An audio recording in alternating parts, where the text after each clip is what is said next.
Hello, and welcome to the Venue Coach Blueprint for Owners. I'm Kyle Labar. This podcast is all about helping you fill your wedding venue with more bookings, earn more from each one, and keep your customers happy for a long time. We'll also talk about some tough times and big lessons that I've learned along the way. Let's dive in together and make your venue the best spot for weddings. Hey everybody, welcome to another episode of The Venue Coach. It has been a few weeks.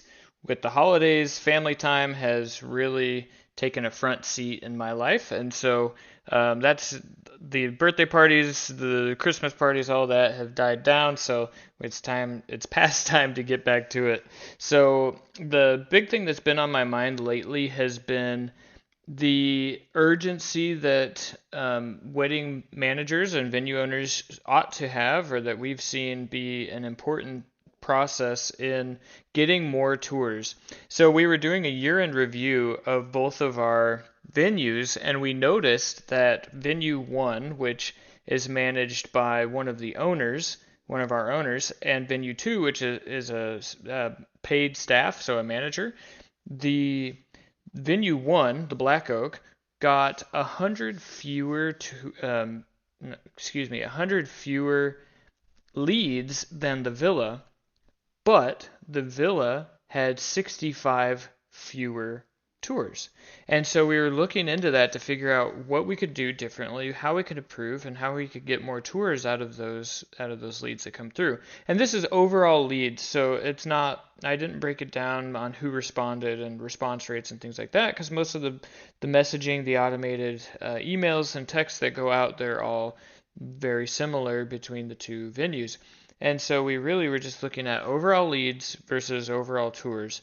And the the percentage difference was quite large. So the Black Oak was able to get about 22% of all leads that turned into tours, and the Villa was only able to get about 14%. And so the Black Oak was 50% better than the Villa. And so we really, even though they were getting about the same number of leads, so we wanted to dive in and figure out why that was happening. So when we started looking at the messaging that was being put out, or the follow-ups, or the touch points leading up to a tour, the manager at the Villa was not following up as quickly or as consistently as our manager at the Black Oak. And so that caused a bit of a disparity, because if you are not following up for 2 days, then you're losing people. If you don't touch base with them when they go silent, then you're losing people. People get busy, people have lives, the holidays just happen for them too, and there's always something, there's some reason why people get distracted, or they start thinking about something else, and they're not like, once they fill out the form on your website, it's not like they're like, oh man, sitting by the phone waiting for you to respond. No, they move on with their lives. I mean, I certainly don't do that. When I submit a form, I submit it and say, cool, they'll get back to me when they get back to me.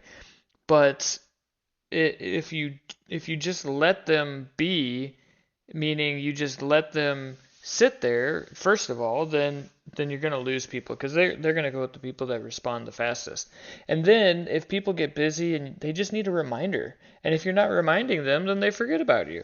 So we noticed that that was a big difference. And then we also saw that here with engagement season, we saw that happening again on a smaller scale, but the Black Oak was getting maybe 15% more leads, but they had, again, 50% more tours.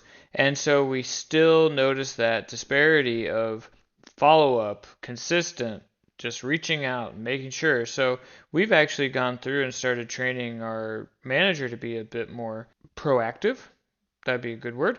Proactive on responding to leads and making sure that also the incentives align.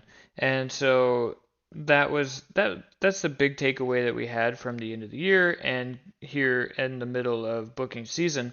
So my advice would be, if you are not currently responding to leads, if you are waiting forever to reach out to them, if you are only sending automated messages and hoping that they get back to you, and if you forget and don't have multiple touch points, meaning pick up the phone, call them, send a text, email, all of that. You never know how people respond the best. But if you're not having multiple touch points, if you're not trying to get in touch with them multiple times, then you're not going to get as many tours and as many selling opportunities as you otherwise would. And so that was the key takeaway. I hope this has been useful for you. If it was, please subscribe and stay tuned for the next one.